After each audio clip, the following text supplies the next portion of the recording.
मुझे बड़ा हंसी आती, कांग्रेस के हमारे लोगों ने कहा कि माइनिंग का एनक्लेव क्यों कर रहे हो, कि पिछले 1 साल के अंदर 66,500 करोड़ से ज़्यादा का निर्यात मध्य प्रदेश के माध्यम से दुनिया में हुआ है। मैं हमारे विरोधियों से भी कहना चाहूँगा कि जब चुनाव होगा तब हम लड़ लेंगे, लेकिन अब चुनाव नहीं है, तो राज्य की बेहतरी के लिए हम सब मिलकर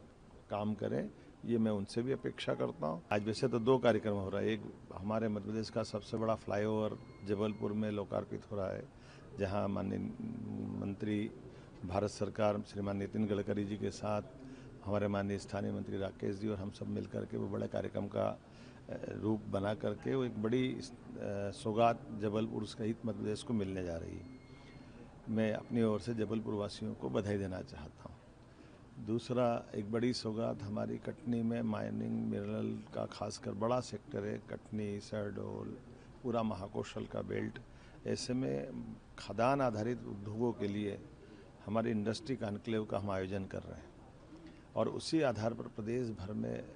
ये जो एक अनुकूल माहौल बना नवीनीकरण के आधार पर उद्योगों के लिए, जब हम अपने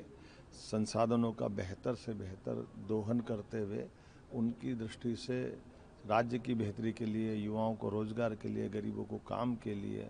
महिला किसान सबकी बेहतरी के लिए लगातार सरकार काम कर रही है। तो अलग अलग विषयों को लेकर के इंडस्ट्री कॉन्क्लेव का जो हमने अभियान चलाया हुआ है, ये किसानों को भी समृद्धि दिलाएगा, गरीबों की ज़िंदगी भी बेहतर करेगा, युवाओं को राज्य के बाहर जाकर काम मांगने की ज़रूरत नहीं, दुनिया में जाने की ज़रूरत नहीं, वो अपने राज्य में अपनी क्षमता योग्यता से वो काम पाएंगे।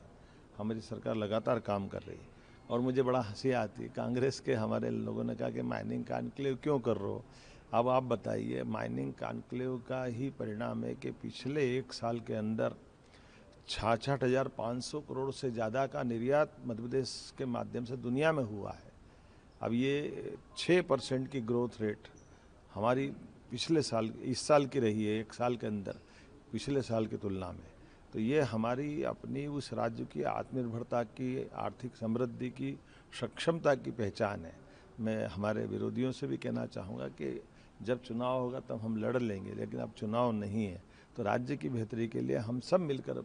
काम करें, ये मैं उनसे भी अपेक्षा करता हूँ और उम्मीद करता हूँ सबके सहयोग से मध्य प्रदेश देश का नंबर 1 राज्य बनेगा। इस भावना के आधार पर पुनः कटनी के अंदर आने वाले देश भर के अलग अलग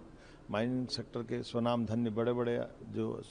भारतीय आ रहे हैं, बड़े बड़े औद्योगिक घराने आ रहे हैं, उनके साथ मिलकर के हम राज्य की बेहतर के लिए जो बेहतर से बेहतर हो सकता है वो हम सब करेंगे। माननीय प्रधानमंत्री जी के आशीर्वाद से ऐसे विकास के कामों को लेकर के हमारी सरकार